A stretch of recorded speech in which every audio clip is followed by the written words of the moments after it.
धन धन सतगुरु तेरा ही आसरा। आप देख रहे हैं फेथ वर्सेस वर्डिक्ट। मैं डॉक्टर मोहित इंसान, परम पूजनीय संत डॉक्टर गुरमीत राम रहीम सिंह जी इंसान के अनुयायी, उनकी सोच व सच्चाई इस प्रोग्राम के माध्यम से आप सभी लोग देखते, जानते, परखते हुए समझते हैं। तो आप सभी का आज के इस लाइव डिस्कशन में बहुत बहुत स्वागत है जी। धन धन सतगुरु तेरा ही आसरा। सत्संग जी 25 मार्च को एक तथाकथित भंडारा बनाया गया और उसकी असलियत भी आपके सामने आ गई। एक 27 तारीख को पंजाब में एक सभा हुई है अमृतसर में, तो उसको लेकर भी कुछ चर्चा करेंगे।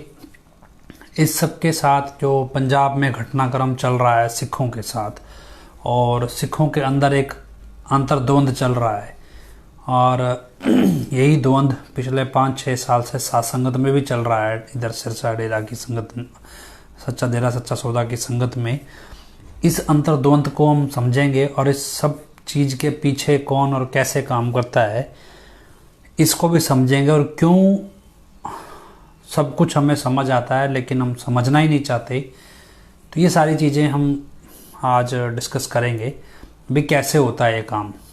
आपने अलग अलग स्टेटमेंट सुने होंगे भी पॉलिटिक्स है जी, तो राजनीति है। फिर एक स्टेटमेंट सुनते हैं हम, एजेंसियां करवा रही हैं। एजेंसियां कौन है पता नहीं। एक होता है भी अपने ही देश की एजेंसियां करवा रही हैं, या फिर दूसरे देश की एजेंसियां करवा रही हैं। अब दूसरे देश की एजेंसियां करवा रही हैं तो उसका और एंगल होता है कि वो देश में नुकसान पहुंचाने के लिए। अपने देश की एजेंसियां करवा रही है मतलब क्या, किसी नेता के इशारे पे एजेंसियां करवा रही हैं, या एजेंसियां फ्री बैठी हैं, वो सारा यही काम करते रहती हैं एक दूसरे को लड़ाने का। तो ये चीज़ भी समझनी है।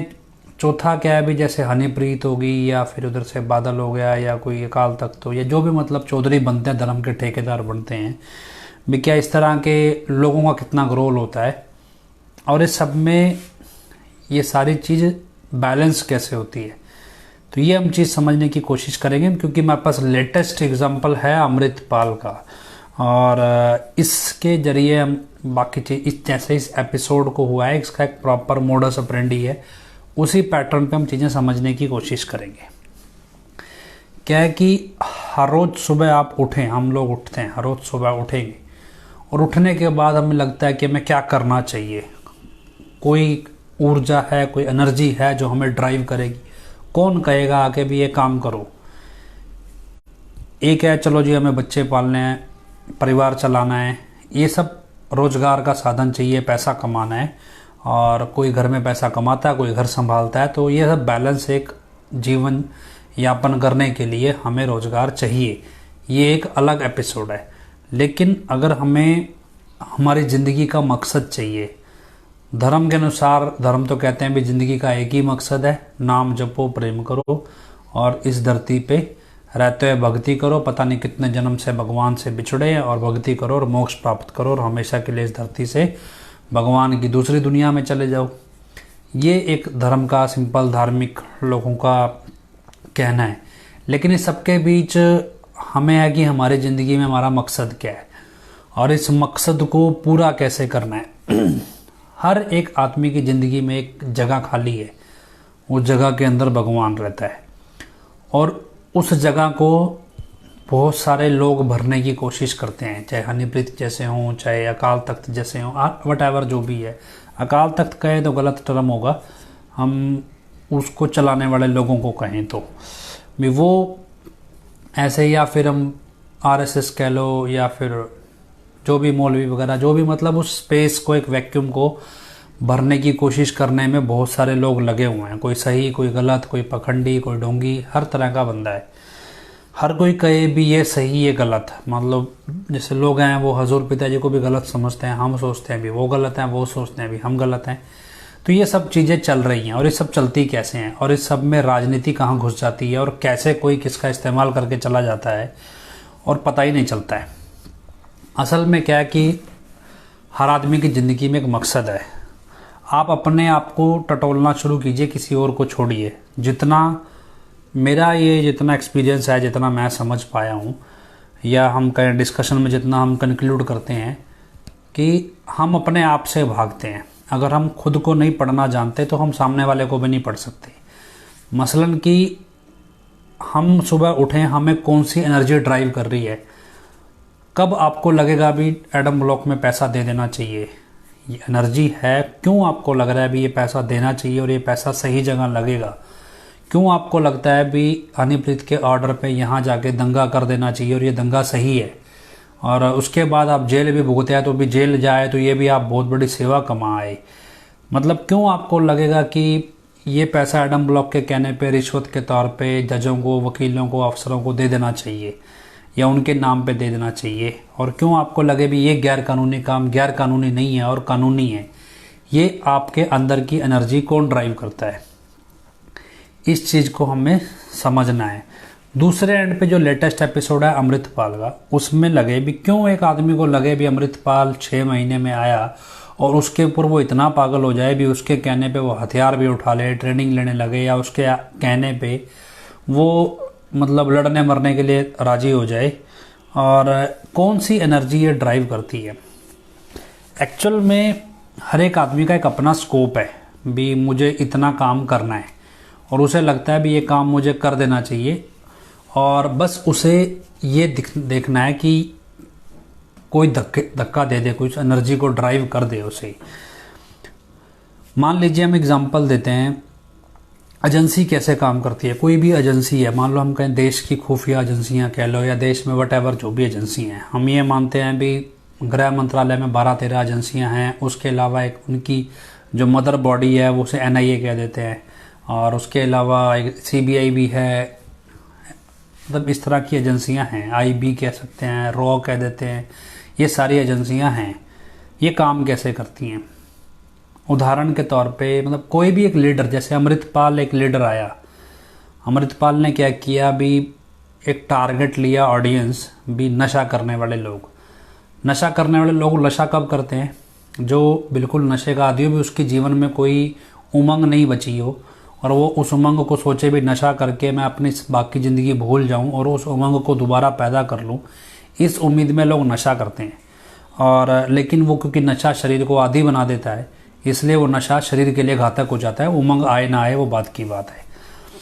अब उसने टारगेट किया कि भी ये नशा करने वाले बंदे हैं, ये हेल्पलेस हैं, इनके कोई हेल्प करने वाला नहीं है, क्यों ना मैं इसकी हेल्प करूं, इनकी हेल्प करूं या फिर इनको टारगेट करूं भी तुम्हारा मैं नशा छुड़वाऊंगा। और उसका बेस क्या बनाए भी, हमारे पीछे लगे कौन, तो उसका बेस बनाया भी मैं ये अमृत छकाऊंगा और इसके बदले में तुम्हारा नशा छुड़वाऊंगा, और अपने एक इंडिपेंडेंट सेंटर खोलने शुरू किया। ऑल ऑफ ए सडन एक बड़ा उसको सपोर्ट भी मिला, पॉलिटिशियंस का भी, रिलीजियस ऑर्गेनाइजेशन जो भी सिख एसोसिएटेड हैं, इन सब का सपोर्ट मिला। वो एकदम से इतना पॉपुलर भी हो गया और उसके बाद एकदम से गिर भी गया, क्योंकि वैसे एक आम भी कहावत है कि पैराशूट से लैंड किए हुए लोग होते हैं ना, वो ज़्यादा देर टिकते नहीं हैं। अचानक से एकदम पॉपुलर हुए लोग, संघर्ष नहीं था उस सब 6-7 महीने 8 महीने के इस एपिसोड में, तो एक प्रिविलेज मिले हुए थे जैसे हर किसी की तरफ से, उसको इस्तेमाल किया।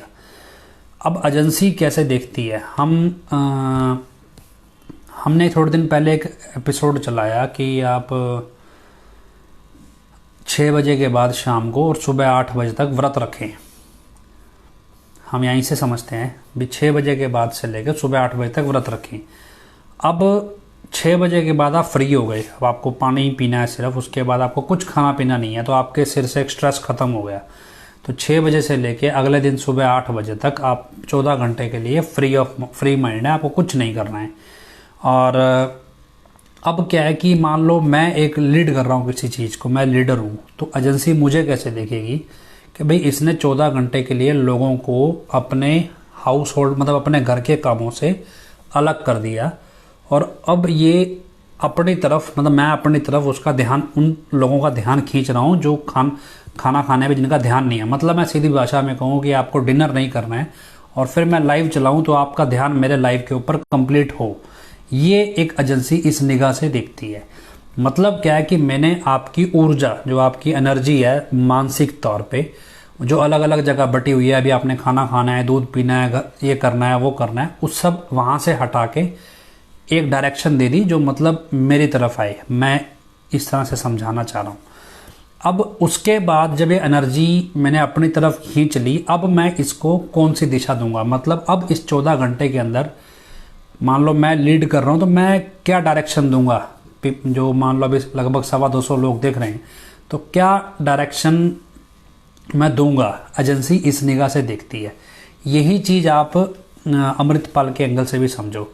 अमृतपाल ने कहा भी मैं तुम्हारा नशा छुड़वा दूंगा, मतलब जो लोग नशे में एंगेज थे, जो अपनी परेशानियों में एंगेज थे, उन सबको हटा के उसने टुवार्ड्स सिखिज़म कह लो या सिख रिचुअल्स कह लो या सिख रीति रिवाज, उसकी तरफ डायरेक्ट कर दिया। मतलब उनकी एनर्जी बाकी जगह से हटा के एक तरफ डायरेक्शन में डाल दी। अब एजेंसी ये देख रही है बैठ के भी इस डायरेक्शन में इसने एनर्जी डाल तो दी, अब ये इन बंदों का करेगा क्या।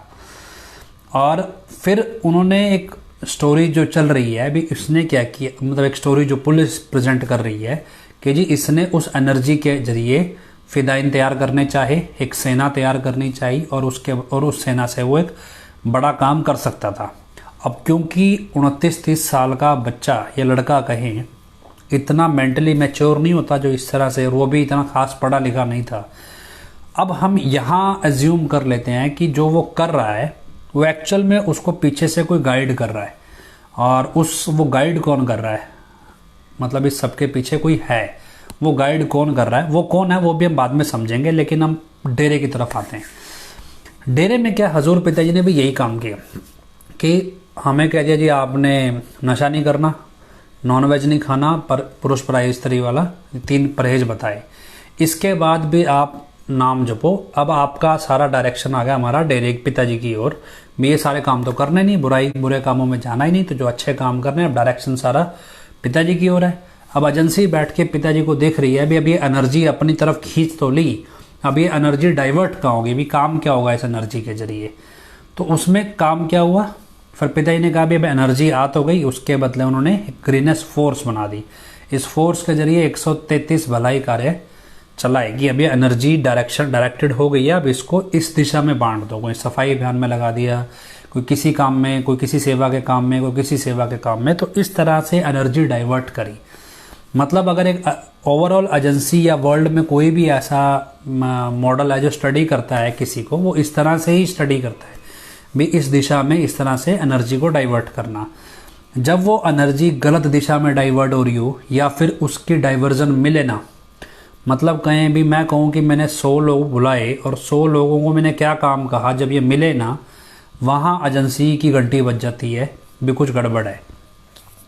और ये उसके बाद एजेंसी उन 100 लोगों के अंदर घुसना शुरू करती है और उसके बाद देखती है भी क्या हो रहा है, और फिर जब उन्हें पता चलता है भी ये हो रहा है तो उसके खिलाफ वो एक्शन प्लान करती है। कुछ ऐसा ही एडम ब्लॉक ने किया संगत के साथ 25 अगस्त से पहले, या 2007 से वो करती आ रही थी। हमारी एनर्जी डायरेक्टेड थी सिर्फ पिताजी की ओर, और पिताजी उसको भलाई कार्यों में लगा रहे थे। MSG1 फिल्म में जब लोग बोलते हैं जी पिताजी हमारा मन करता है हम आग लगा दें, भाई आपके खिलाफ लोग ऐसा बोलते हैं, तो पिताजी क्या बोलते हैं, भाई जगानी है तो ज्ञान की मशाल जगाओ, प्रेम की मशाल जगाओ और इसे जन जन तक पहुंचाओ और इस काम में फटाफट से लग जाओ। अब यही चीज एडम ब्लॉक ने दूसरी तरह से कैच करी। उन्होंने क्या किया, भी वो खेल रहे थे नेताओं के हाथ में, एजेंसी यहाँ बीच में कहीं नहीं घुसी। एडम ब्लॉक खेल रहा है नेताओं के हाथ में पैसे के लालच में कि भाई इस एनर्जी को सही दिशा की बजाय गलत दिशा में लेके जाओ। अब गलत दिशा में ले जाने के लिए हालात पैदा करने ज़रूरी हैं, और ये यहाँ एडम ब्लॉक और नेताओं का तालमेल है। जैसे हम 2007 में कहें तो जगजीत का और जोरा सिंह एंड पार्टी, जो ये डेरा के पॉलिटिकल विंग के थे, रामकरण एटसेट्रा, इनका जो टाई अप हुआ अकाली दल के साथ, और उसके बाद ये डायरेक्शन बनी कि अब सरकमस्टांस क्रिएट किए जाएं। डेरा जो डायरेक्शन, जैसे पिता ने जामा इंसान पिला दिया, सन 2000 के बाद ग्रीनेस फोर्स बनाई, लगभग 6-7 साल बाद पिता ने जामा इंसान पिला दिया। अब ग्रीनेस फोर्स के बाद आप एक नई एनर्जी के साथ हम आ गए, उस नई एनर्जी से हमें नई डायरेक्शन मिली तो हमने नए सेवा के काम शुरू किए। फिर जब जामा इंसान पी लिया, फिर और एनर्जी आ गई और डायरेक्टेड हो गए तो हमने और काम बढ़ा लिए। फिर 2014 में फिल्मों वाला कॉन्सेप्ट आ गया भी, अब क्योंकि लोग विजुअलाइजेशन पे जाने लगे हैं, लोग अब किताबें नहीं पढ़ते, सत्संग नहीं सुनते, तो वो विजुअल्स देखते हैं, मतलब वीडियोग्राफी जैसे यूट्यूबर्स होते हैं या फिल्में हैं, उस तरह से लोग विजुअल्स पे जाते हैं। बच्चे आजकल वैसे सीख रहे हैं, तो फिर विजुअल्स पे पिताजी ने काम करना शुरू किया तो नई दिशा और मिल गई। मतलब क्या है कि ओवर द टाइम हम कहें 7-8 साल बाद पिताजी एक नया इनोवेशन, नई तरीके से चीज़ों को प्रचार में ला रहे थे और ये चीज़ एनर्जी को डाइवर्ट कर रहा है, डायरेक्शन दे रहा है डेरे की संगत की भी इस तरफ हमें चलना है। एडम ब्लॉक नेता के साथ मिला हुआ है, वो हमें उल्टी दिशा दे रहा है। वो क्या बोल रहा है, 2007 में देरा सिख दंगा प्लान किया और प्लान करने के बाद उसने उसको गलत दिशा में धकेला, जिससे एजेंसी डेरे में घुसेगी। क्या भी डेरे ने एनर्जी करी है, ये एनर्जी सिखों की तरफ गलत डायरेक्ट हो गई, तो अभी हमें बीच में घुस के देखना पड़ेगा अभी क्या गड़बड़ चल रही है। अब जब वो बीच में एजेंसी घुस जाएगी फिर वो सब कुछ देखेगी और उसके बाद वो क्या करते हैं कि चेक करने के लिए वो ट्रिगर भी देते हैं। मतलब इस तरह से काम करते हैं क्योंकि उनकी ट्रेनिंग है। यही चीज़ अब करते करते 2017 तक भी आ गई, जब ये पंचकुला दंगा प्लान हुआ। हमारी एनर्जी पिताजी की तरफ थी, हम चाहते चलो पंचकुला दंगे में प्रबंधकों ने संगत का गलत इस्तेमाल करके दंगा करवाया, 40-42 लोग मारे गए। उसके बाद भी समझ नहीं आई कि भाई ये एनर्जी गलत दिशा में जा रही है तो वापस आओ और उसे सही दिशा में ले जाओ। लेकिन क्यों, अब एडम ब्लॉक ने जो गलत दिशा में ले जाई गई उसका आगे भी इस्तेमाल करना था, तो उन्होंने वापस सही दिशा में आने नहीं दी, इसलिए उन्होंने रॉन्ग इन्फॉर्मेशन प्लांट करना शुरू कर दिया। अल्टीमेटली क्या हुआ कि हमें 2007 से 2017 तक हम देखते आ रहे हैं भी जो अकाली दल है वो डेरे के प्रबंधकों के जरिए संगत का इस्तेमाल कर रहा है सिखों में अपनी छवि को बरकरार रखने के लिए। असल में उसे डेरे से तो नफरत है ही है, वो अपनी छवि को सिखों में बरकरार रखना चाहता है और डेरे को छोटा दिखा के और इस्तेमाल कर रहा है और उसके बदले प्रबंधकों को पैसों से तोल रहा है, पैसे दिए जा रहा है। ये एक पैटर्न हमें समझ में आया। हालांकि देखो इन्वेस्टिगेशन का पार्ट है, लेकिन जो हमें हमारा ऑब्जर्वेशन है, जिस तरह से अकाली दल के समर्थक जो डेरे के पॉलिटिकल विंग वाले लोग इतने रहस्यमय तरीके से अमीर हो गए, तो उसमें ये कहीं ना कहीं शक पैदा होता है। अब यही पैटर्न वो सिखों के साथ भी इस्तेमाल करते हैं। सिखों के साथ कैसे इस्तेमाल करते हैं, सबको पता है। 2017 में जब फिर ये 15 में बरगाड़ी कांड हुआ और उसके बाद फरीदकोट में और ये कोटकपूरा में और बैबल कला में गोली कांड हुआ, उसके बाद अकाली दल की जो साख है वो ख़त्म हो गई। और क्योंकि अपने ही लोगों पे गोली चलवा दी, मतलब जिन लोगों से वोट मांगते थे या जिन लोगों के दम पे सरकार बनाते थे उन लोगों को मतलब नाम जपते या भक्ति करते लोगों पे गोलियां चलवा दी, तो इसमें उनकी सरकार फिर एकदम से क्रेडिबिलिटी ख़त्म हो गई। तो उन्होंने क्या किया कि अब क्योंकि सिख एक लीडरशिप है एक तरह की, अकाली दल वो सिर्फ एक पार्टी नहीं है, वो एक सिख लीडरशिप है और अकाल तख्त सब कुछ ये सब उन्हीं के इशारों पर ही चलता है। जो भी इनके लीडर्स हैं SGPC वगैरह वगैरह, मतलब मेरे को ये डिफरेंस थोड़ा अलग अलग है, बाकी मिले जुले से ही है सब। अब अमृतपाल का एपिसोड हमें लगे अचानक से अमृतपाल का आना, एक आदमी जो ट्रांसपोर्टर है दुबई में, छोटा मोटा मुश्किल से 1-2 लाख मैक्सिमम कमा लेता होगा, वो इंडिया आता है, उसकी कोई इतना स्ट्रॉन्ग फाइनेंशियल बैकग्राउंड नहीं है, उसे मर्सिडीज जैसी गाड़ियाँ मिल जाती हैं, 40-40, 50-50 लाख की गाड़ियाँ उसे मिल जाती हैं, 40-40 गनमैन उसे मिल जाते हैं, उसे बड़े बड़े सिखों के जो संस्थान हैं जहाँ बड़े से बड़ा प्रचारक जल्दी जल्दी प्रचार नहीं कर सकता, वहाँ उसे एक्सेस भी मिल जाती है और वो सारा काम कर भी लेता है। ऑब्वियसली सबके पीछे SGPC और अकाल तख्त दोनों ही काम कर रहे हैं, उनकी मर्जी के बगैर उनके गुरुद्वारों में इस तरह के प्रोग्राम हो भी नहीं सकते। और ऑल ऑफ ए सडन सबका ध्यान एक प्योर सिख लीडर अमृतपाल की ओर आने लगता है भी this would be better than the बादल। अब इस स्टेज पे आके उसने प्लेटफॉर्म सेट कर दिया और इस प्लेटफॉर्म के बाद अचानक से अमृतपाल गायब हो जाता है। जब अचानक से अमृतपाल गायब हो जाता है तो आज के दिन एक मीटिंग होती है और उसमें घोषणा होती है अभी अब से हम अमृतपाल का जो अधूरा काम है या वहीर चलाने का ये हम पूरा करेंगे, मतलब जगह जगह लोगों को जोड़ने का। मतलब क्या है कि जो सिख बटने के बाद आम आदमी पार्टी या कांग्रेस की का रुझान उस तरफ देखने लगा था, उसको उसका ध्यान अब बादल की ओर तो जा ही नहीं पा रहा था, तो उसका ध्यान अमृतपाल की ओर खींच लिया गया और अमृतपाल के जरिए वापस से आज 27 तारीख जो ये अकाल तख्त में जो मीटिंग हुई, इसके जरिए वापस से बादल की ओर लाया गया। अभी नाउ बादल will be the only mentor for the Sikh religion. तो क्या है कि बादल को दोबारा से रिस्टोर करो, मतलब जो सिखों का ध्यान आम आदमी पार्टी की तरफ भटक गया था वो वापस से खींच के अकाली दल की ओर लाने के लिए कोशिश की गई है। और यही चीज़ एडम ब्लॉक भी कर रहा है। जब एडम ब्लॉक पिछले 4-5 साल में पूरी कोशिशें करके खुद के प्रति, मतलब उन्होंने तो क्या किया था, भी खुद के प्रति विश्वास पैदा करना, लेकिन धीरे धीरे जब वो विश्वास खोता चला गया, फिर उनको चिट्ठियां भी निकालनी पड़ी और आखिर में 3-3 बहरूपिया बना के, मतलब एक ही है, बदल बदल के आता है व्यक्ति, चेहरा एक ही पिताजी का लगाता है, तो ये बहरूपिये उतारने पड़े, किस लिए, भी खुद के ऊपर विश्वास पैदा करने के लिए। लेकिन दिन पर दिन अब 25 तारीख को करीब 15 से 18,000 20,000 लगभग लोग आए हैं, जो संगत ने लोकल जिम्मेवारों ने बताया यहाँ पे। अब कहाँ 50 लाख 1.25 करोड़ की घोषणा कर रहा था यूपी वाला, कहाँ 15,000 20,000, और कैमरे पे तो 20,000 भी बहुत ज़्यादा लगते हैं। तो खैर ये सब चीज़ें करनी पड़ी। अब इस सब में दोष किसको दोगे? अगर आप दोष किसको दोगे? दोष दो खुद को, भी हमने खुद नहीं समझा इस चीज़ को। अब अभी तक थोड़े दिन पहले तक कोटकपूरा गोलीकांड या वो बैबल कला गोलीकांड, ये सब के धरने प्रदर्शन, बंदी सिखों को रिहा करना, सब चल रहा था। आज एक घोषणा कर दी 24 घंटे के अंदर बंदे बरी होने चाहिए। कोई सवाल पूछने वाला नहीं ना है वहाँ पे कि भाई जब बैबल कला में गोली चली थी सिखों, निर्दोष सिखों के ऊपर, तब ये 24 घंटे का अल्टीमेटम क्यों नहीं दिया गया? तब भी देना चाहिए था भी 24 घंटे के अंदर अंदर आरोपी पुलिस वाले गिरफ्तार होने चाहिए, वरना ये क्वेश्चन मार्क उस टाइम भी लगाना चाहिए था। उस टाइम एसजीपीसी, उस टाइम अकाल तख्त क्यों नहीं सिखों के पक्ष में खड़ा हुआ? और आज तक भी नहीं खड़ा होता। क्यों अकाल तख्त ये स्टेटमेंट नहीं देता भी 24 घंटे के अंदर कोटकपूरा गोलीकांड के आरोपी जेल में होने चाहिए, या फिर बैबल कला गोलीकांड के? ये क्यों नहीं होता? असल में क्या है कि पॉलिटिक्स है, और अब क्योंकि बहुत सारी चीज़ें आसानी से समझ में आ रही हैं, और यही चीज़ एडम ब्लॉक खेल रहा है। क्यों एडम ब्लॉक एक बार भी नहीं बोलता भी पंचकुला की कांड के ऊपर एक बड़ा कमीशन बैठना चाहिए और इसकी जांच होनी चाहिए? जिस तरह से बैबल कला गोलीकांड की जांच नहीं मांगते ना, भी हम कहें भी डेरे के जैसे उधर एक अकाल तख्त है, तो इधर एक डेरा एडम ब्लॉक है।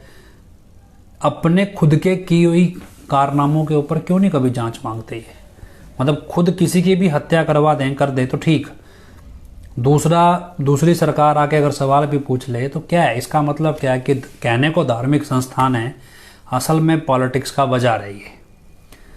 मतलब कहने को है, हम कहते हैं भी धार्मिक संस्थान है जी, धर्म की लीडरशिप कर रहे हैं, वास्तव में ये पॉलिटिक्स ही है और कुछ नहीं है। लेकिन बेवकूफ़ कौन है? हमारे जैसे लोग हैं जिन्हें ये समझ में नहीं आता कि खेल क्या हो रहा है। जब कोई आदमी आपको आके कहे, आप अपने दिमाग से सोचना, एक बंदा आपको आके बोल रहा है भी पैसा दो। पैसा क्या है? एक तरह की एनर्जी है, बहुत सारा, लगभग सारे ही काम पैसे से होते हैं, बिना पैसे काम ही नहीं होता है। किसी से भी काम कराना, उसकी कीमत दोगे। तो जब पैसा एक एनर्जी, आप पैसा फेंक रहे हो, तो कभी सोच के देखा ये एनर्जी किस दिशा में जाएगी? तो किस दिशा में जाएगी? अब आपको समझ में आया भी एजेंसियां काम कैसे कर रही है। देखो, जब एजेंसी को पता तो लग रहा है कि भाई डेरे की मैनेजमेंट लगभग एक दिन के अंदर 1 करोड़ रुपया आसानी से लूट लेती है, ज़्यादा बेशक वो कम नहीं होगा, मतलब एक नाम चर्चा में 20 से 25 लाख रुपए ऐंठ लेती। और ऐसा नहीं कि उनको नहीं पता होता है सारी चीज़, उनको सब कुछ पता है। अब एजेंसी क्योंकि एक्शन नहीं ले सकती, एजेंसी की सिर्फ एक लिमिटेशन है कि वो एक्शन नहीं ले सकती, वो सिर्फ रिपोर्ट दे सकती है। तो एजेंसी क्या रिपोर्ट बना के देती है सरकार को कि भैया ये हो रहा है हमारी जानकारी के हिसाब से, हमारे खुफिया तंत्र के हिसाब से।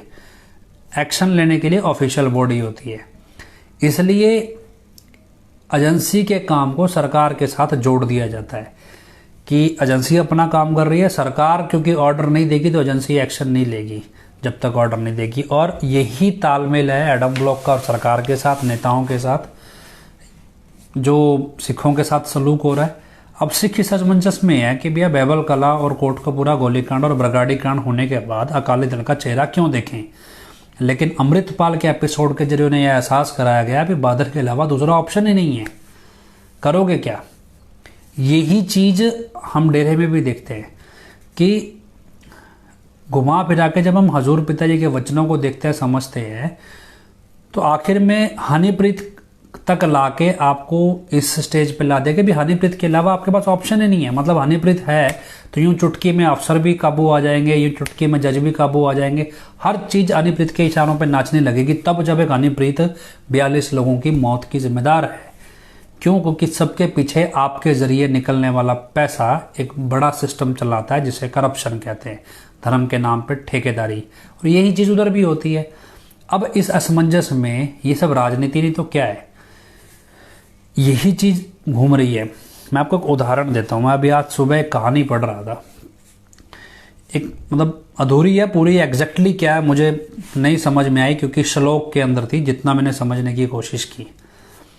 गुरु गोविंद सिंह जी से शायद संबंधित है। तो कहते गुरु गोविंद सिंह एक बार एक जगह बैठे थे और उनके कुछ सिख थे और बड़ा जोश में थे, जी ये कर देंगे वो कर देंगे, पहाड़ी राजों को ऐसे मजा चकाएंगे, ये चकाएंगे वो चकाएंगे। तो करके जी ऐसा है जी हमारे को, जैसे इधर नहीं करते थे 45 नंबर, पिताजी हमारे हाथ ना बांधो, हमारे हाथ खोल दो, हम तो ये कर देंगे। और करने को क्या है कि बच्चा आगे से ऊंची आवाज में बोलने को डर के बैठ जाए। लेकिन उधर क्या था, उस समय की बात थी, तो सिख बोलने लगे गुरु गोविंद सिंह जी को कि जी हमें ऐसे छूट दे दो, हम ये ईंट सींट बजा देंगे वगैरह वगैरह, जो भी उस समय की भाषा है। श्लोक में उतना क्लियर समझ में नहीं आती क्या था। तो गुरु गोविंद सिंह जी, इतने में क्या हुआ कि पहाड़ों से गुरु गोविंद सिंह जी ने खेल खेला, तो पहाड़ों से कहा बचाओ बचाओ की आवाज़ आने लगी, पे मैं बचाऊँ। तो अब सिख जो थे वो बचाने के लिए दौड़े। अब क्या है, मान लो सिख दौड़े एक दिशा में बचाने के लिए, उधर से पहाड़ी सेना आ गई, कई सारे सिख मारे भी गए या जख्मी हुए जैसे भी कहो। और उन्होंने देखा भी गुरुजी कहाँ गए, उन्हें गुरुजी तो उल्टी दिशा में भाग रहे हैं, भी सिख तो सेना सामने से आ रही है उनकी दिशा में भाग रहे हैं, गुरुजी उल्टी दिशा में भाग रहे हैं। वो कहते, उन्होंने क्या किया, तो गुरुजी तो हमारे को छोड़ के भाग रहे हैं। जब वो उनको लगा भी तो सेना घेर लेगी और मर जाएंगे, वो गुरुजी के पीछे पीछे गए, कहते गुरुजी हमारे को बचाओ।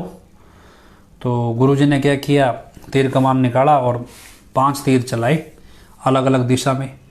जैसे ही 5 तीर चलाए, अचानक से हजारों सिख फौजें आ गई, कहाँ से प्रकट हुई पता ही नहीं। तो हजारों सिख फौजें आई, उन्होंने पहाड़ी सेना से मुकाबला किया और वो हरा दी सेना।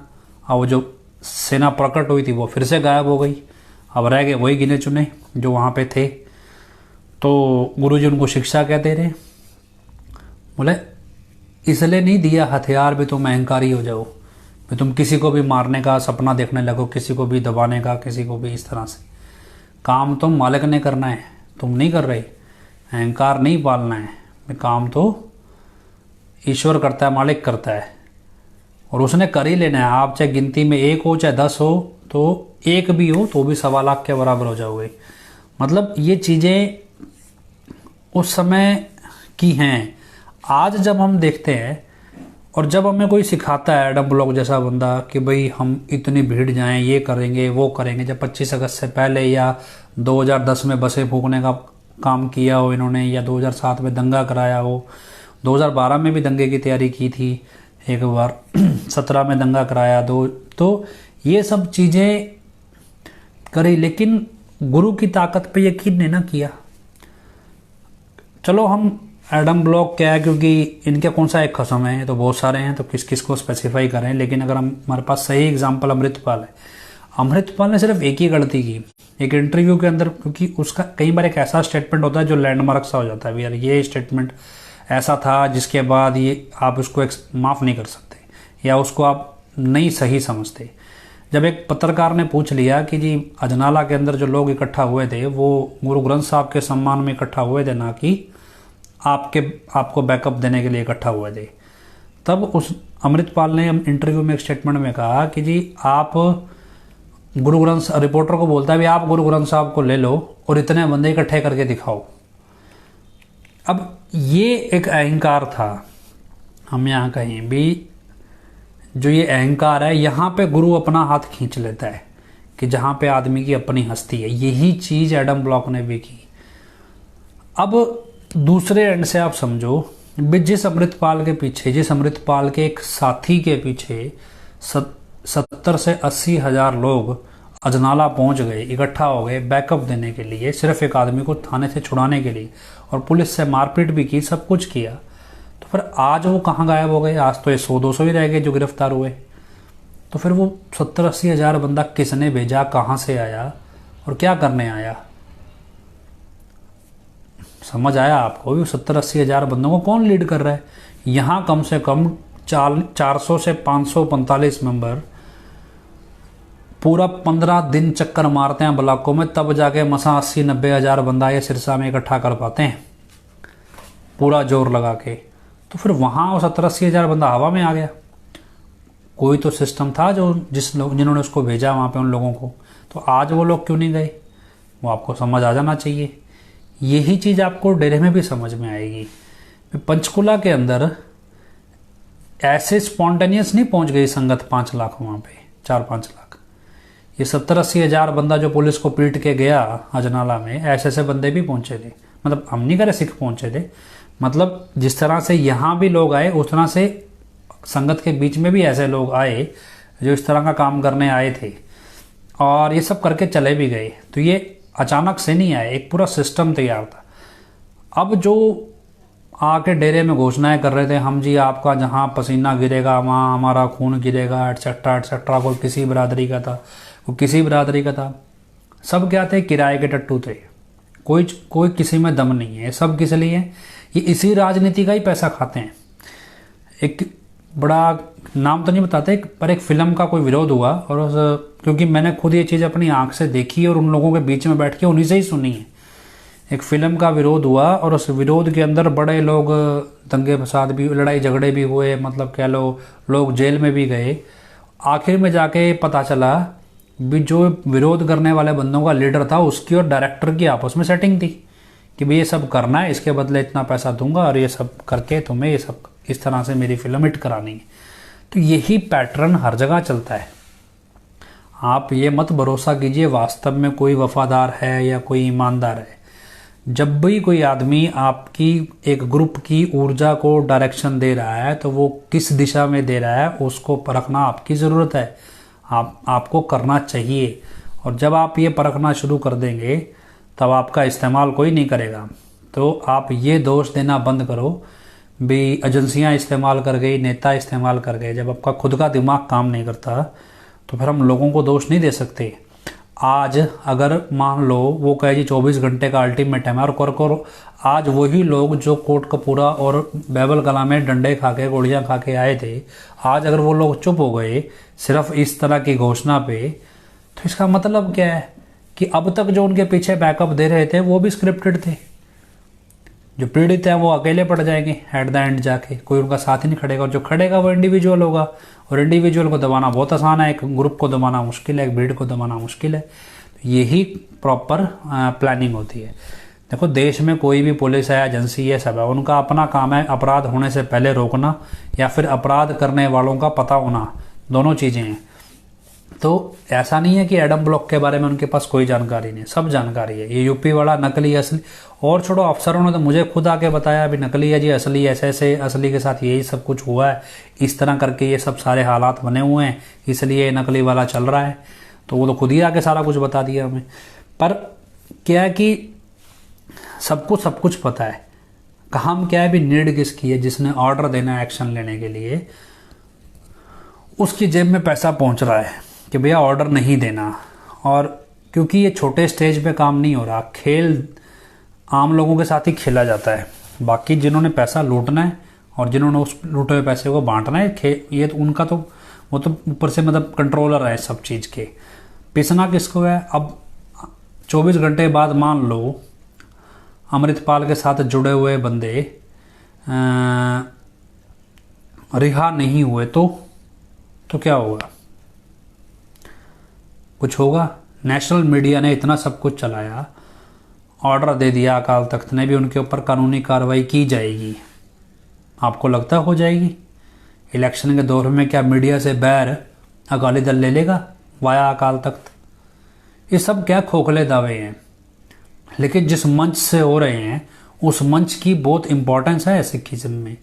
इसी तरह आप समझो ना कि एडम ब्लॉक ने भी तो यही किया, वो डेरे के मंच से पिताजी का हुक्म बना के जो आपको परोस रहे, हमें परोसते रहे, वो सब खोखले दावे थे ना। असल में तो वो अपना काम निकाल रहे थे, अपनी अपनी जेब भर रहे थे। और यही चीज़ इधर है, यही चीज़ उधर है, हर जगह यही चीज़ है। ये तो हमारे पास दो पैरेलल एग्जाम्पल हैं और रिसेंटली घटने वाली घटनाएं हैं। तो एक बोल रहे जी 8वीं फेल औरत इस्तेमाल एजेंसियां तो बड़ी चीज़ हैं। 8वीं फेल औरत ने इस्तेमाल नहीं किया है, 8वीं फेल औरत का इस्तेमाल हुआ है हमारे खिलाफ।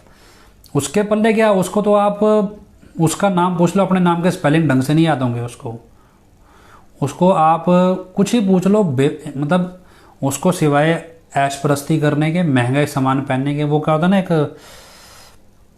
भाई बंदर के हाथ हल्दी की गांठ लग जाए खुद को पंसारी समझने लगता है, वो वाला काम है। या फिर हम कहें नव कुबेर है, नए नए कुबेर बने हैं। मतलब क्या है कि आप किसी बिल्कुल अति गरीब आदमी को 5 करोड़ रुपए दे आओ, मुझे लगता नहीं वो 5 दिन भी संभाल लेगा। वो क्या करेगा, सबसे पहले महंगे से महंगे शौक पूरे कर लेगा। हनीप्रीत ने वही किया है, तो भिखमंगी औरत है, इसका परिवार भिखमंगा है। इसको तो क्या अचानक से गेटवे मिल गया। आप ये मत समझो, आप ये समझिए भी एक कहानी सुनाया करते पिताजी भी, एक फ़कीर ने दीवार के ऊपर शहद की उंगली लगा दी, उस पर चींटी आई, चींटी के पीछे छिपकली आई, या मक्खी आई, मक्खी के पीछे छिपकली, छिपकली के पीछे बिल्ली, बिल्ली के पीछे कुत्ता, और उसके बाद लोग आपस में लड़ पड़े। ये जो शहद की उंगली है ये हनीप्रीत है। आप इसके पल्ले कोई अकल दिमाग या कुछ नहीं है, ये अमृतपाल गहलो है रोड़ा पाने के लिए। इसका क्या था, इसने सिर्फ अब एक औरत का घटिया चेहरा होता है ना, जो घटिया रूप होता है, इस्तेमाल करना भी अपने चल चलित्र, या कह लो जैसे अपनी बेशर्मी खिंडा के, जो औरत एक आम समाज में गंद परोसती है, उस तरह का रोल रहा हनीप्रीत का। तो सिर्फ वो क्या है, भी पिताजी ने तो पूरी कोशिश की, चलो भी इतनी वैश्याएँ सुधारी हैं, यही औरत भी सुधर सकती है, कोई बड़ी बात नहीं है, सुधार सकते हैं। लेकिन क्या है, क्योंकि अब पीछे उसको ऐश परस्ती है, 3-3 लाख के जूते पहनने हैं, 4-4 करोड़ की गाड़ी में बैठना है, तो ये जो चीज़ है ये इतनी है, इसके पल्ले तो कुछ नहीं है। इसको सामने बोल दो, उसके मुंह पर थप्पड़ मारो, उसके बाद इसका हाथ ना उठे, ये तो ऐसी औरत है। इसके जैसी ये ऐसे इसके साथ वाले हैं। ये तो एक अमृतपाल है जिसके पीछे बहुत सारे 80-85 हज़ार बंदा भीड़ दिखा दी और दंगा करा दिया। जो अजनाला की घटना हुई और अमृतपाल था, वही हनीप्रीत है यहाँ पे, और कुछ नहीं है। मतलब क्या वो मेल हनीप्रीत है या फीमेल हनीप्रीत है, और कुछ नहीं है। लेकिन इस्तेमाल हुआ है इसका, क्योंकि इसका चेहरा संगत में बड़ा बना दिया जगजीत जैसों ने। हम तो तब भी गालियाँ देते थे, 2015 में इसी को गालियाँ तो सुनाई थी, जिस चक्कर में मेरे को निकाला था वहाँ से डेरे से। इसी को तो हनीप्रीत को तो गालियाँ देते थे हम भी, ये गलत काम कर रही है डेरे में। क्योंकि जिस औरत को यही नहीं पता भी एक संत के सामने पेश कैसे आते हैं, एक धार्मिक स्थान पे रहना कैसे होता है, उसको अपनी ऐश परस्ती से पता है। उसको अभी कह दो कि भैया तेरे को 6 लाख वाले जूते देंगे, आपके घर आके आपकी ना चप्पलें साफ करने लग जाए, उसको तो 6 लाख के जूते चाहिए, आप कर देगी वो आपके चप्पल। उसकी कौन सा कोई, उसका कोई डिग्निटी है, स्वाभिमान है, कुछ नहीं है। तो ये हर जगह ये चीज़ ऐसी ही है। प्रैक्टिकली आपको समझना पड़ेगा भी आपकी एनर्जी को कौन डायरेक्शन दे रहा है। और जैसे एक ब्लॉग होते थे, सेवा करते थे, हर ब्लॉग कई बार नया नया इनोवेशन करता। मान लो स्कूल के बच्चे थे, जैसे हम बॉय स्कूल में पढ़े डेरे के, पुराने बच्चे जो कुछ थे, तो वो नए नए इनोवेशन करते, नए नए तरीके निकालते भी। पिताजी इस तरीके से खुश होंगे, इस तरीके से खुश होंगे। गुरु को खुश करने का उपाय शिष्य करते हैं अलग अलग तरीके से। लोग कोई कार्यक्रम तैयार करके लाते हैं, कोई कुछ तैयार करके लाते हैं भी, इस तरह से पिताजी खुश होंगे। तो गुरु खुश होगा तो कुछ ना कुछ बख्श देगा, कोई वचन कर देगा बड़े। उसके बाद धीरे धीरे ये जगहें आर्टिफिशियल कलाकारों ने, पैसे दे के कराने वाले सब ने ले ली। तो गुरु क्या है, ठीक है यार, जैसे तुम हो वैसे हम हैं। तो ये सारी चीज़ें इस तरह ही चलती रही। गुरु बेवकूफ़ नहीं बनता है, उसे सब पता होता है भी कौन किस कहाँ जा रहा है। लेकिन क्या है, जब जो जिसको आपने 45 मेंबर या जो ये प्रबंधक थे, इनके पीछे लग के हमने मानना ही छोड़ दिया पिताजी की बात। मैं एक उदाहरण देता हूँ। हमारी रिश्तेदारी में एक डेथ हो गई, और डेथ हो गई सिमरन करते करते किसी की डेथ हो गई। और पिताजी से पूछा भी, पिताजी भी इसका कोई मतलब, क्या मतलब होता है अभी सिमरन करते करते कोई चोला छोड़ दे। पिताजी ने वचन फरमाए वहाँ पे कि बेटा सिमरन करते कोई चोला छोड़ता है तो बहुत सारे ऐसे कर्म होते हैं जो उसके कट जाते हैं साथ ही, जो उसे ऊपर जाके भोगने नहीं होते।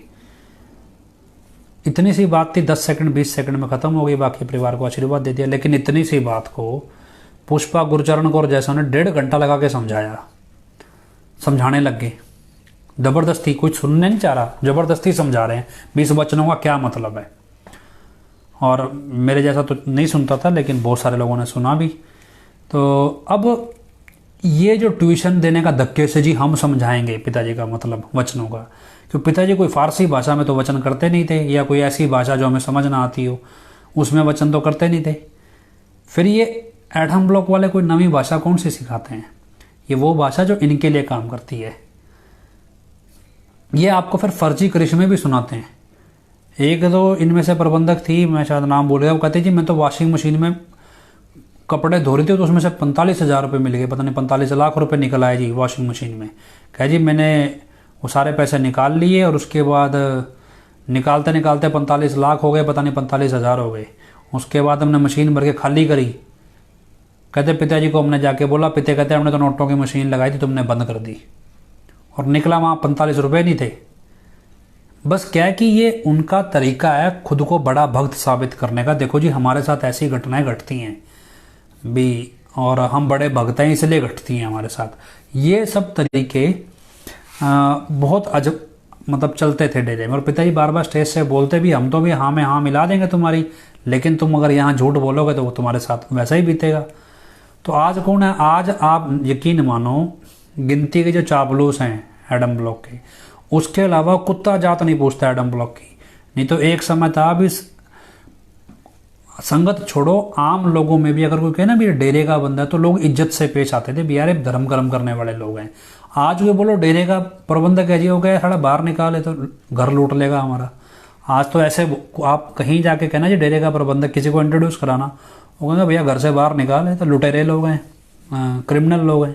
एक समय था पुलिस वाला कभी अगर इतना भी कह दो ना भी डेरे के बंदे हैं तो जांच नहीं करते थे, बोले यार इन तो धर्म कर्म वाले लोग हैं। किसने किया है सब कुछ? ये सब कुछ प्रबंधकों ने किया। और क्यों किया? क्योंकि हमारे जैसे लोग सुन ले। तो वही चीज है भी, आप इसे समझो भी किस दिशा में हमें कौन ले जा रहा है और हम क्यों जा रहे हैं। 25 मार्च का भंडारा, आज ऐसी क्या आफत आ गई थी भी एक फर्जी डेट को जबरदस्ती का भंडारा बना दिया। असल में 15-20 हजार बंदा यहाँ पे आया है, लेकिन 500 ब्लॉक हैं और गांव के ब्लॉकों को 15,000 रुपये पर ब्लॉक और शहरी ब्लॉकों को 25,000 रुपये पर ब्लॉक जमा कराने को बोल दिया जी। भंडारे की तैयारी करनी, पैसा जमा कराओ। आप ओवरऑल एवरेज लगाओ 20,500 ब्लॉक से 20-20 हजार पर हेड आया, तो 20,000 गुना 500 कितना हुआ? अंदाजा लगाओ कितना हुआ।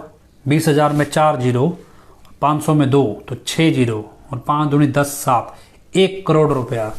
15,000 लोगों को लंगर खिलाया, सिर्फ 1 करोड़ रुपया इकट्ठा कर लिया सिर्फ भंडारे के नाम पे। यही पैटर्न धार्मिक ठेकेदारों का है जी। आज हमारे को ये वाला बरसी बनानी है, ये वाला त्यौहार मनाना है, ये बनाना है, इसका खर्चा पाओ, इसका खर्चा पाओ। मेरे यहाँ क्लिनिक था और आए दिन कोई ना कोई आया जी, आज हमने ये वाला लंगर चलाना है जी, आज हमने ये वाला भोग चलाना है, आज इनकी शादियाँ करनी है। होता कुछ नहीं है। लेने वाला बंदा जो आता है कि क्विंटल के मोटे ताजे होते हैं जो पैसा लेने या राशन लेने आते हैं, ऐसा नहीं है वो खुद कोई मेहनत करते हैं। तो ये पैटर्न है। ये कोई आप इसको धर्म कर्म या सेवा में ना गिनो, ये एक बिजनेस मॉडल है इंडिया के अंदर धर्म के नाम पे पैसा कमाने का, और ये हर जगह चल रहा है। भी कोई नई तोप नहीं है। फिर हमें लगे भी यार पिताजी क्यों सही बाकी सब गलत क्यों है?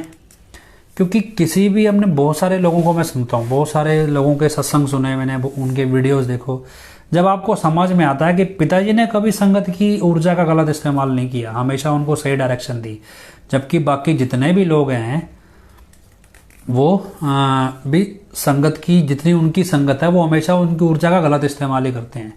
हमने कोई ऐसा डेरा नहीं देखा जहाँ पे वो संगत इकट्ठी करें और इकट्ठी करने के बाद वो उन्हें टारगेट दें कि देश के अंदर आपने ये बड़ा अच्छा काम करना है। ऐसे कोई डेरा नहीं है, कोई संगत नहीं है किसी गुरु की भी आज की डेट में। ये सिर्फ हजूर पिता ही करते थे, भैया आप आए हो तो ये वाला अच्छा काम हमने शुरू करना और ये करना है, और उसके रिजल्ट्स भी थे। तो इसलिए हजूर पिताई से बेटर हमें ऐसा कोई लीडर नहीं दिखता था। और ये चीज़ सरकार भी जानती है। भैया भी उनकी इस जो तानाशाही लीडरशिप है इसका तोड़ और कोई है ही नहीं। लोगों को जब सच्चे लीडर की तलाश होगी तो वो हजूर पिता की तरफ आएंगे ही आएंगे। और आज की डेट में क्या है, लीडर सबको चाहिए, किसको नहीं चाहिए लीडर? हम मान लो गुरु मिलना एक अलग चीज़ है, लीडर होना एक अलग चीज़ है। लीडर भी एक सच्चा होना चाहिए। वो लीडर एक धार्मिक गुरु हो तो उस जैसी कोई बात ही नहीं है। तो ये सारी चीज़ें हैं, कहाँ तक दौड़ेंगे। अभी किसने बोला जी, कमेंट लिखा अभी 100-200 रुपये खर्च भी करके गए होंगे इस पे भंडारे पे, जो बंदा आया होगा। अभी मैं एक वीडियो सुन रहा यूपी वाले का, वो क्या बोल रहा है जी, सेवा के नाम पे पैसे मांगते हैं। बड़ा उसने जोर दे के बोला। मैं आपको बोलता हूँ 22 जनवरी 2023 का जो एक वीडियो है, मैंने आज ही देखा वो वीडियो, तो उसमें वो एक बात पे जोर दे रहा है जी, सेवा के बदले में पैसे मांगते हैं।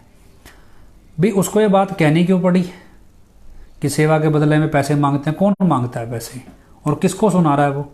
संगत कब पैसे मांगती है सेवा के बदले? असल में ये हुआ यूँ है कि 45 मेंबर पैसे मांगते हैं और उनको हिस्सा मिलता है। अब जो ज़्यादा सिर पे चढ़ गए वो ज़्यादा हिस्सा मांगते हैं। अब यूपी वाला दे नहीं पा रहा वो हिस्सा, इसलिए उसको रोना पड़ रहा है। असल में तो हनीप्रीत ने देना है, तो यूपी वाले के जरिए रोना रो रहे हैं वो कि जी ये हमारा हिस्सा मत लो, हमें तो ज़्यादा पैसा हमें चाहिए, तुम्हें कम हिस्सा देंगे। और धीरे धीरे करके अब कम उम्र के बंदों को ला दिया। ये भी एक कॉन्सेप्ट है भी कम उम्र के लोगों को आगे रखना, क्योंकि उनके अंदर एनर्जी ज़्यादा होती है और उनको पता नहीं होता कि उनकी एनर्जी का इस्तेमाल कहाँ होना है। एक हमारे यहाँ एक तोपची 45 मेंबर था, तोपची, सुबह शाम उसका थानों में ही आना जाना था भाई, सुबह शाम उसका काम ही यही था भी, जो अपने आप को तोपची कहना बड़ा। लेकिन थाने वाले कहते जी ये डेरे में कोई चोर पकड़ लेता है, हमारे को आके पकड़वाता है, चोर से 500 रुपये लेता है, 200 रुपये हमें देता है, 300 अपनी जेब में डाल लेता है। और कहने को बहुत बड़ा लैंडलॉर्ड था वो। और 25 अगस्त के बाद उसने क्या किया, उसने जगह जगह लोगों के घर जाके डराना शुरू किया कि भैया मैं थाने में मेरी जान पहचान है और तुम्हारा नाम आ रहा है। और किसी बंदे ने गलती से यूं बोल दिया जी मैं तो वहाँ रोड पे था पर मैंने तो कुछ किया नहीं, बस रोड पे था, इतना कहने की देर थी। उसके बाद अगले दिन पुलिस उसके घर पे मिली। और अजीब बात यह है कि जूते खाते हैं सारे वो लोग जिनका दिमाग काम नहीं करता। सिरसा में क्या, हमारे यहाँ कल्याण नगर ब्लॉक, कल्याण नगर ब्लॉक क्या, उस अगर अब पिताजी एक समय ऐसा कहा करते भी दाहिना हाथ है डेरे का, मतलब इतनी सेवा किया करते कि भी ये डेरे का राइट हैंड है कल्याण नगर। और क्यों, अब सेवा का मतलब क्या, उतनी ऊर्जा है उनके अंदर। और ये ऊर्जा जब सिरसा में दंगा हुआ, ज़्यादातर जितने भी लड़के पकड़े गए कल्याण नगर ब्लॉक के ही पकड़े गए, सिरसा के आसपास। क्यों पकड़े गए? क्योंकि जितनी ऊर्जा सेवा में थी उतनी ऊर्जा दंगे में भी लगा दी। अब उनको समझ आया भी ये ऊर्जा हमारी डाइवर्ट कैसे हुई, भी हमने तो सेवा के लिए ये ऊर्जा लगाई थी, तो इधर क्यों हुई? कहीं भी देख लेना, जितने ज़्यादा जिस ब्लॉक में जुनूनी सेवादार होंगे उतने ज़्यादा लोग उनके केसों में भी फंसे होंगे। क्यों? क्योंकि दिमाग से काम नहीं ना लेते। एक तरफ तो सेवा कर रहे हैं उसी क्योंकि एडम ब्लॉक वाला भी किसके पास जाएगा दंगे में इस्तेमाल करने, जिसके अंदर एनर्जी होगी। और एनर्जी किस में? जो सेवा कर रहा है ज़्यादा, और उसी का इस्तेमाल वो दूसरी तरफ भी करेगा। 25 अगस्त के दिन यही काम तो हुआ। जो कुर्बानी समितियां बनाई थी वो कौन लिखवाएगा कुर्बानी समिति में नाम? जिसके अंदर ऊर्जा है, जो कुछ करना चाहता है। सतगुरु कह रहा है भी तुम करो सिर्फ गुरु के हुक्म में। मैं आपको किस्सा सुनाया गुरु गोविंद सिंह का, अभी उन्होंने तो नहीं कहा अभी लड़ो जाके, कहा भी अहंकार कैसे होगा तुम्हें? उन्होंने जैसे दिखाया भी मेरे शिष्यों में तो अहंकार आ रहा है भी हम तो पहाड़ी राजाओं, वो ऐसे बोलने जी हमारा तो खाना है ये भी, पहाड़ी राजाओं को, पहाड़ी सेनाओं को हराना, ये इनको मारना, ये हमारा खाना है। बोले तो अहंकारी हो गए, तो जुल्मी हो जाएंगे ऐसे। तो उन्होंने फिर उनको कौतब करके दिखाया भी, कर्तव्य कह लो या फिर हालात ऐसे पैदा किए और फिर दिखाया भी तुम कुछ नहीं हो, जो कर रहा है ईश्वर कर रहा है, तो अहंकार मत करो। तो ये चीज़ है भाई, शिष्य हो तो अहंकार किस चीज़ का? एटम ब्लॉक के इशारों पे क्यों नाचना और किस लिए, क्या रिजल्ट है? 24 अगस्त को पिता ने वीडियो निकाला भी पंचकुला में कोई ना जाए, नहीं ना माना हुक्म किसी ने। तो आज जो उनसे मर गए जी, हम तो जी महाशहीद हैं। ठीक है जी, चलो हादसा तो गुरु जब आके दर्जा देगा तब मानी जाएगी। लेकिन चलो एक चीज़ और भी सीख लेनी चाहिए। एटलीस्ट मान लो अकाल तख्त ने बोला भी हम 24 घंटे का अल्टीमेटम देते हैं, यहाँ तो 2000 आदमी गिरफ्तार हुए थे। एडम ब्लॉक ने आज तक मीटिंग करी कभी इस मसले पे संगत के साथ?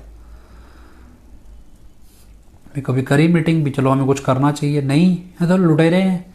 लुटेरे हर जगह हैं, बस अपने वाले कुछ जरूरत से ज़्यादा हैं। अपने वाले कमीने हैं भी। कमीने वैसे तो जो लूटने वाले सारे कमीने होते हैं, लेकिन जुनून जो है ना, मेरा जितना ऑब्जर्वेशन कहता है, जैसे हम अगर अमृतपाल के इस केस में हम समझते हैं इस सारे मसले को, जितना मैं समझता हूँ और मेरा ऑब्जर्वेशन ये कहता है अमृतपाल डे 1 पे गायब हो गया, और गायब हो गया वो विदेश भी पहुंच चुका हुआ अब तक। बाकी सब नीचे नौटंकी चल रही है अब जो टीवी पे चल रही है। पंजाब पुलिस अमृतपाल को पकड़ेगी क्यों? पकड़ लेगी, जिस थाने में रखेगी वहाँ रोड़ा, जिस जेल में रखेगी वहाँ शोर शराबा, दबाव, धरना, सब कुछ।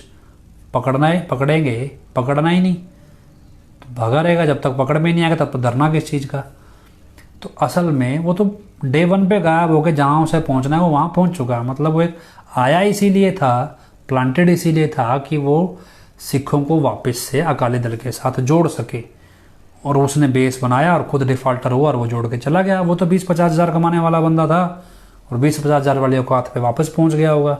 वो अपने दूसरे देश में जाके काम करेगा। और ऐसा एक नहीं है, आप कितने ही देखेंगे जिनको हम बड़े बड़े आतंकवादियों के नाम से जानते हैं, उन सब में से बहुत सारे लोगों का फैमिली बैकग्राउंड, उनकी लाइफ का बैकग्राउंड ऐसा ही है। वो आए, जुनून में आके, जोश में आके बड़ा पंगा ले लिया पुलिस से, कोई बड़ी वारदात को अंजाम दिया, उसके बाद पकड़े जाने का डर से भाग गए, और उसके बाद पुलिस से जो सा केस सॉल्व नहीं है उनके खाते में डाल दिया। अभी क्या होगा, यही होगा। अगर कल को कोई बड़ी घटना घट जाती है पंजाब में या कुछ होता है तो revengeful action of the Amritpal, 4 evidence market में प्लांट करो, उसके बाद मीडिया है ही अब शोर मचाने के लिए। तो ये सब चीज़ें पॉलिटिक्स है, लेकिन इस सब में हमें पढ़ना क्यों है, हमें सीखना ही क्यों है, हमें क्यों सीखना है अभी एडम ब्लॉक के कहे पे हम ये करेंगे या नहीं करेंगे। हमारा मसला था, हम डेरे आए, भी गुरु की शरण में आए, नाम लिया, नाम जपा, सत्संग सुना, गुरु ने सेवा का रास्ता बताया, किया, वो कर रहे हैं, ज़िंदगी सुधार रहे हैं। इसके अलावा बहुत सारे लोग ऐसे जिनको लगता, जिन्होंने इतिहास पढ़ रखा, गुरुओं की कहानियाँ पढ़ रखी थी या सीख रखी थी, भी गुरु से आशिकी भी होती है, हकीकी इश्क भी होता है, जो गुरु से बुल्ले शाह का किस्सा सुनते हैं हम। बहुत सारे ऐसे भक्त हुए जिनके किस्से, जिन्होंने गुरु के प्रति अपना प्रेम निभाया, वो एक अलग दुनिया है। एक तो भक्ति वाली दुनिया है, एक ये गुरु से प्रेम निभाने वाली है। उसमें क्योंकि बहुत सारी अचीवमेंट्स हम देखते हैं, अभी गुरु ने क्या क्या बख्शा उसके बाद, इस चक्कर में जो सेवादार थे या जो ऐसे लोग थे जो गुरु से प्रेम निभाना चाहते थे, उन्होंने थोड़ा गुरु के प्रति अपनी कृतज्ञता दिखानी चाहिए, और उसके बाद उनमें से ही कुछ लोगों ने गलत रास्ता भी पकड़ा। तो मेरा कहने का मतलब ये कि खुद को किसी के बराबर कंपेयर ना करो, खुद को पढ़ो भी कौन सी चीज़ हमें कहाँ ले जा रही है और क्यों ले जा रही है, हम क्यों किसके कहने पे ये काम कर रहे हैं, और इस काम को करने में बेनिफिशियरी कौन है। आप किसी को 1 रुपया भी दे रहे हो तो बेनिफिशियरी वो है, उसका फ़ायदा तो है ही है जिसको आपने पैसा दिया। किसी को भी आपने ग्रीनेस की रसीद के बिना पैसा दे दिया, ग्रीनेस वेलफेयर फोर्स विंग की रसीद के बिना, तो जिसके हाथ में आपने कैश दिया उसका तो फ़ायदा हो ही गया, उसकी जेब में पैसा आ गया। अब क्या गारंटी है कि वो पैसा उस अकाउंट में देगा ही देगा। तो आपने देखा हो, यहाँ तो डेरे में तो नहीं है, लेकिन हम पहले दूसरे शहरों में रहते हैं, तो वहाँ क्या होता है कि रेडी वाला आता है, वो बोलता है जी मैं वैष्णो देवी जा रहा हूँ, मंदिर सा बना होता है उसकी रेडी पे, भी आप मेरे को चंदा दे दो, मैं आपका जाके वहाँ पे चढ़ा दूंगा। वो 30 के 30 दिन अलग अलग शहरों में, अलग अलग कस्बों में घूमता है, वो कभी वैष्णो देवी नहीं जाता। वो 6 महीने बाद वापस आ जाएगा, जी मैं जाया चढ़ाया, अब नमाज फिर से दे दो।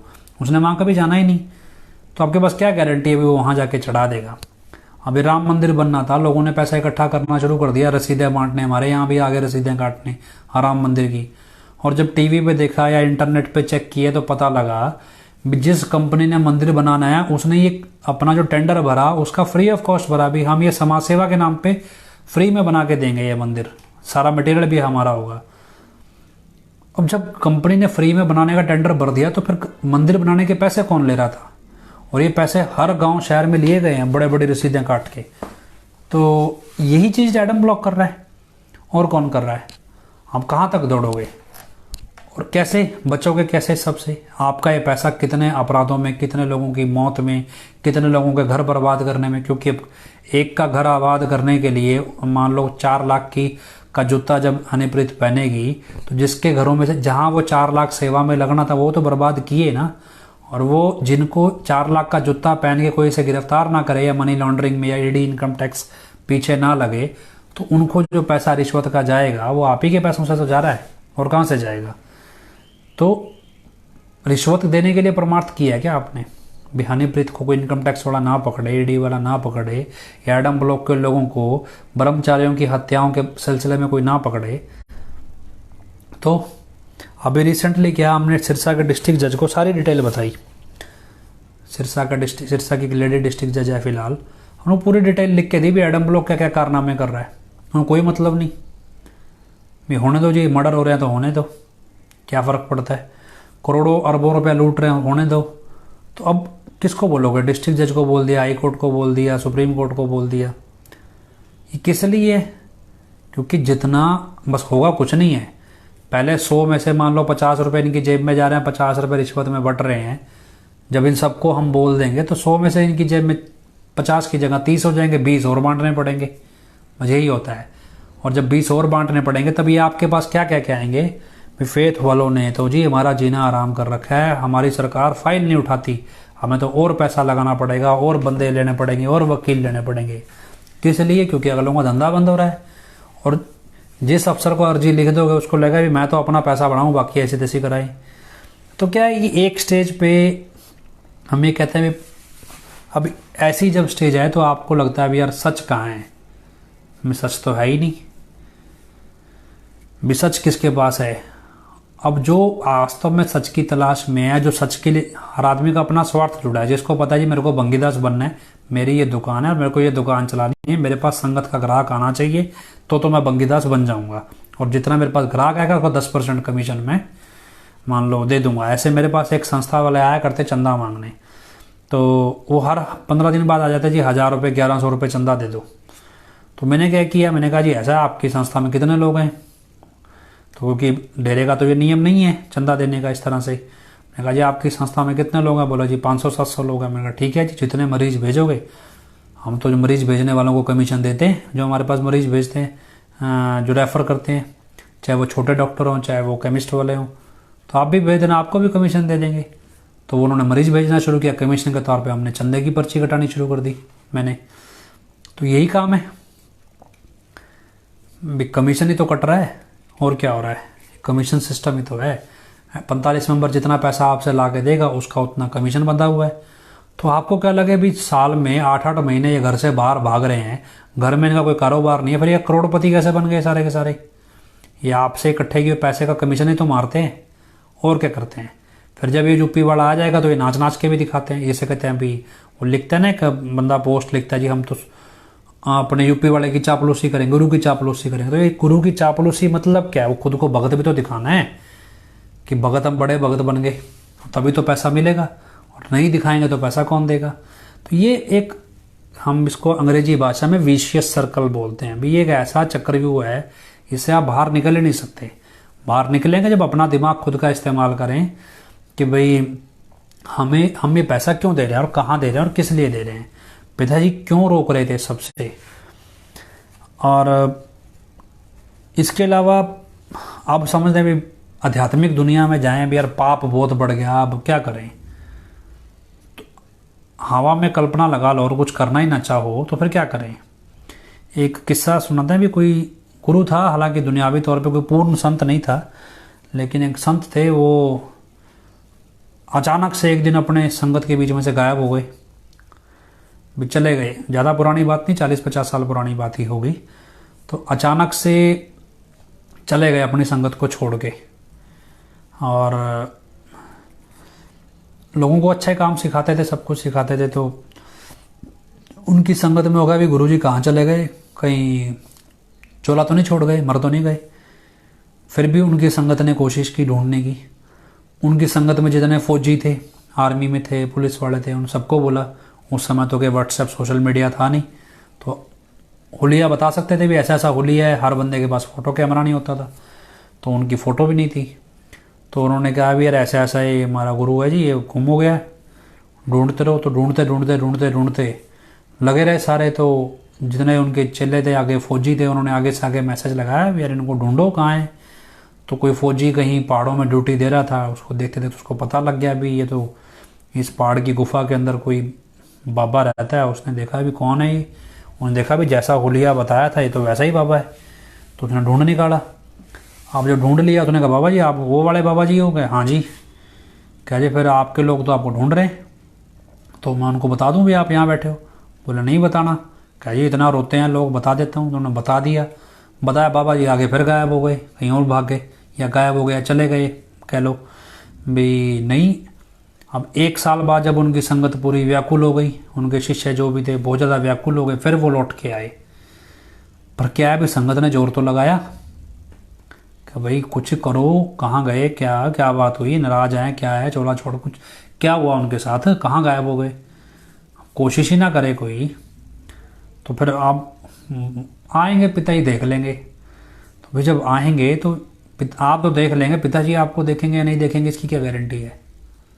पिताजी कहेंगे भी ऐसे बंदे थोड़े चीज़ सिर्फ करे करे जाएं, वो क्यों फिर वो सोनी महिवाल का किस्सा पिताजी क्यों सुनाया करते हैं भी, दोनों तरफ से प्रेम निभाया जाता है, एक तरफा नहीं होता कभी भी। तो ठीक है, मरे बाद पिता कहते हैं आपका हमने तो नाम दे दिया, भक्ति करा के आपको सचखंड ले जाएंगे, लेकिन आपके कर्मों को सजा भी दिलवाएंगे, देंगे आपको।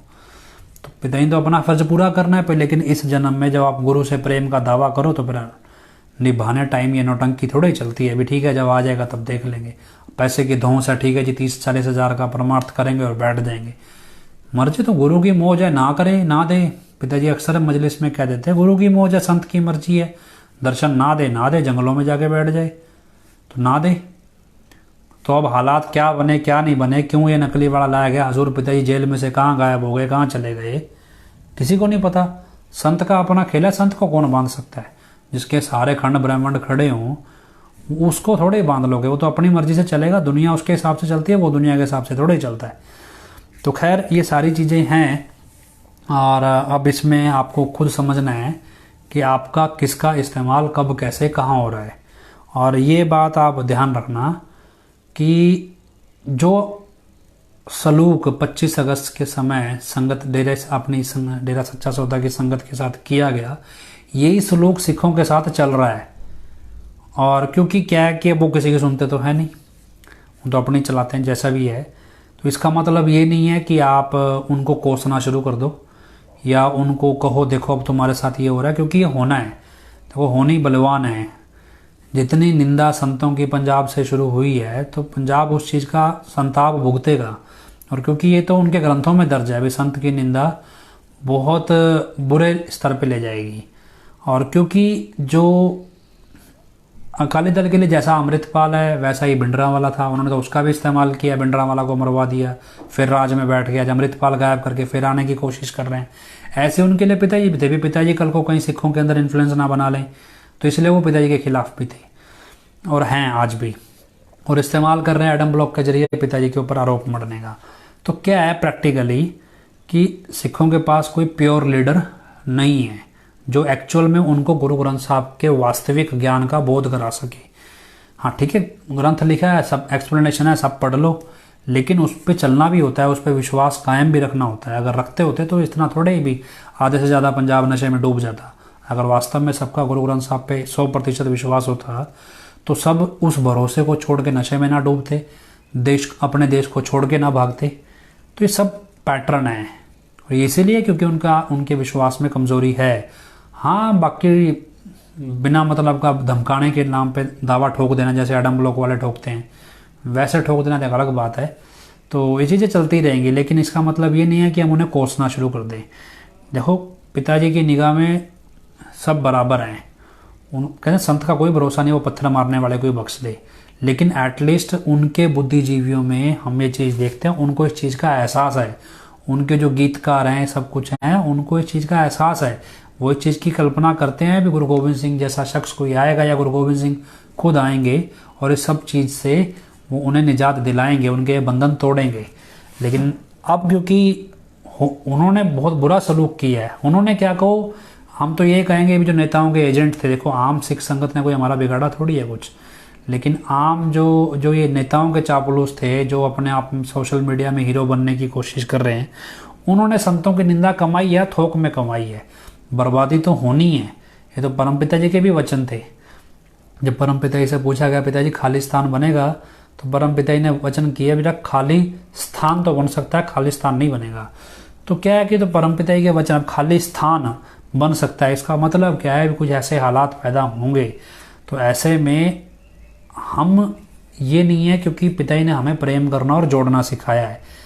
अगर कोई व्यक्ति अपने नेताओं के या अपने धार्मिक लीडरों के सिखाए संतों की, हमारे मतलब हजूर पिताजी की और संतों की निंदा करके खुद को बड़ा भक्त सिद्ध कर रहा है या बड़ा धर्म वाला सिद्ध कर रहा है, इसका मतलब ये नहीं है भी उसको छोटा दिखाने के लिए हम उनके साथ जुड़े गुरुओं की निंदा करने लगे या उनके सबक सिखाने लगे। उनको भी देखो ये सबक सीखो, ये सबक सीखो। टोकना नहीं है। देखो पश्चाताप प्रायश्चित का मौका सबको मिलना चाहिए, बराबर मिलना चाहिए। तो ये चीज़ आपको समझनी है। हालात बिगड़ने हैं और 100% बिगड़ने हैं। हालात बदलेंगे, लेकिन क्या है कि इतने आसानी से नहीं बदलते हैं, क्योंकि जो पाप दुनिया कमा रही है उस पाप का भुगतान तो वो करेगी। और जिस तरह से आपको गुरु गोविंद सिंह की साखी सुनाई भी, उनके तो एक तीर से मान लो इतने सैनिक प्रकट होकर पूरी सेना का मुकाबला कर सकते हैं। तो क्या है भी पिताजी सच्चे शिष्य का बिगड़ने कुछ नहीं देते। हाँ, अगर शिष्य में कमी हो तो फिर गुरु क्या करे। गुरु के वचन मानना और गुरु के वचन ही सुरक्षा कवच हैं।